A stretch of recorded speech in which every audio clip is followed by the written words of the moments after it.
নমস্কার বন্ধুরা, সবাই কেমন আছেন? আশা করি সবাই খুব ভালো আছেন।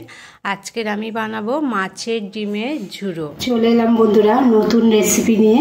এখানে কাতলা মাছের ডিম নিয়েছি, আর এখানে আলুটা আমি এরকম লম্বা লম্বা করে কেটে নিয়েছি, ঠিক যেমন আলু ভাজা কাটে সেরকম লম্বা করে কেটে নিয়েছি। কেটে ভালো করে ধুয়ে জল ঝরিয়ে নিয়েছি। আর এই কাতলা মাছটাকে আমি প্রথমে লেবুর রস মাখিয়ে নেব। লেবুর রসটা দিলে ডিমের যে গন্ধটা থাকে সেটা চলে যাবে। এখানে রুই মাছের ডিম দিয়েও বানানো যাবে। নুন দিয়ে দিলাম, অল্প করে একটু লঙ্কার গুঁড়ো দিয়ে দিলাম, তাহলে খেতে ভালো লাগবে। সামান্য একটু হলুদ গুঁড়ো দিলাম। মাছটাকে এবারে মিশিয়ে নেব। মাছটার গায়ে নুন হলুদ মাখিয়ে নেব।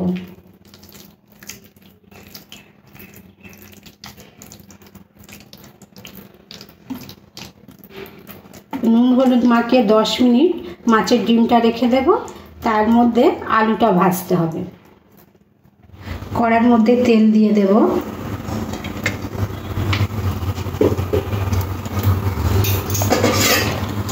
তেলটা গরম হয়ে এসছে, লঙ্কা দিয়ে দেবো। লঙ্কাটা একটু নাড়াচাড়া করে একটু লাল করে ভেজে নিতে হবে। লঙ্কাটা লাল হয়ে যাওয়ার পরে কেটে রাখা যে আলুগুলো দিয়ে দিতে হবে। এখানে আমি মাঝারি সাইজে 3খানা আলু নিয়েছি।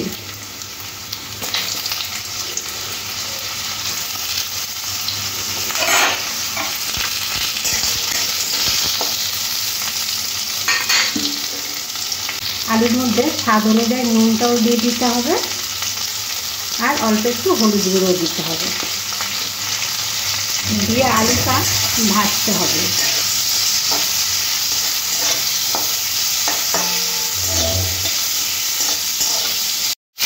গ্যাসটা কমিয়ে দেবো, দিয়ে ঢাকা দিয়ে দেবো। তাহলে আলুটা খুব ভালো তাড়াতাড়ি সিদ্ধ হয়ে যাবে।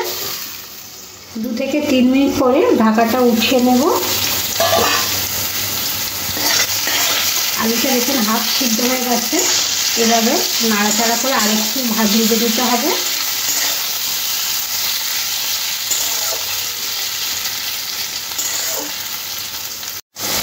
কম আছে আলুটা এরকম লাল লাল করে ভেজে নিয়েছি। আলুটা খুব ভালো সিদ্ধ হয়ে গেছে।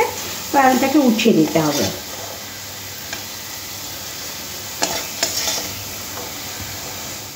আরও অল্প একটু তেল দিয়ে দেব। 3 থেকে 4 কোয়া রসুন এরকম কিমার মতন করে কেটে নিয়েছি। রসুন কিমাটা দিয়ে দিলাম। তার সাথে সাথে 3খানা কাঁচা লঙ্কা কোচানো দিয়ে দিলাম। একটু ভাজা ভাজা হয়ে গেলে মাছের ডিমটা দিয়ে দেব।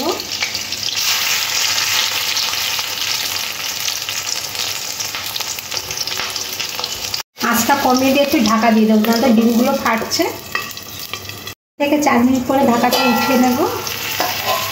ডিমগুলো দেখুন খুব ভালো সিদ্ধ হয়ে গেছে। এবারে ডিমগুলো এভাবে ঢুকিয়ে দেবো। খুন্তি দিয়ে এইভাবে ডিমগুলো ঢুকিয়ে দিতে হবে। এখানে আমি নুন দেবো না, যদি নুন লাগে আপনারা একটু ভিজে দেবেন, তাহলে ডিম মাখাবার সময় তখন আমি নুন দিয়েছিলাম, আর আলুতেও নুন দেওয়া আছে। ডিমটাকে এরকম করে ঝুড়ো করে নিয়েছি। এবার ডিমের মধ্যে কেটে রাখা একটা পেঁয়াজ দেবো। পেঁয়াজটা খুব পাতলা পাতলা করে কেটে নিয়েছি। আর পেঁয়াজটা আগে দিইনি, কেন আগে দিলে পেঁয়াজটা বেশি লাল হয়ে যাবে, তাই এই পরে পেঁয়াজটা দিলাম। দিয়ে ডিমের সাথে আরও 3-4 মিনিট ভাজতে হবে। পেঁয়াজটা দিয়ে দেখুন দেখতে কি সুন্দর লাগছে ডিমটাকে। দেখুন পেঁয়াজটা ডিমের সাথে ভেজে দিয়েছি, কতটা নরম হয়ে গেছে, অথচ পেঁয়াজটা পুড়িয়ে ঠিক সুন্দর লাগছে দেখতে। এবারে এই ডিমের মধ্যে দিয়ে দেব এই যে ভেজে রাখা আলুগুলো দিয়ে ডিমের সাথে 1-2 মিনিট মিশিয়ে নেব।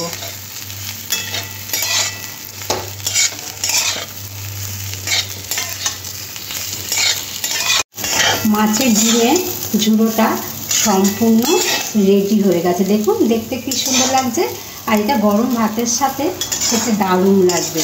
একবার হলো বাড়িতে বানিয়ে দেখবেন কেমন হলো। আশা করি খুব ভালো হবে। আর ভালো হলে আমার চ্যানেলটিকে সাবস্ক্রাইব করবেন। আমি আরও নতুন নতুন রেসিপি আপনাদের সাথে শেয়ার করব।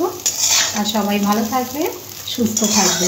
রেসিপিটা দেখার জন্য আপনাদের অসংখ্য ধন্যবাদ। গ্যাসটা অফ করে দেব, দিয়ে নামিয়ে নেব।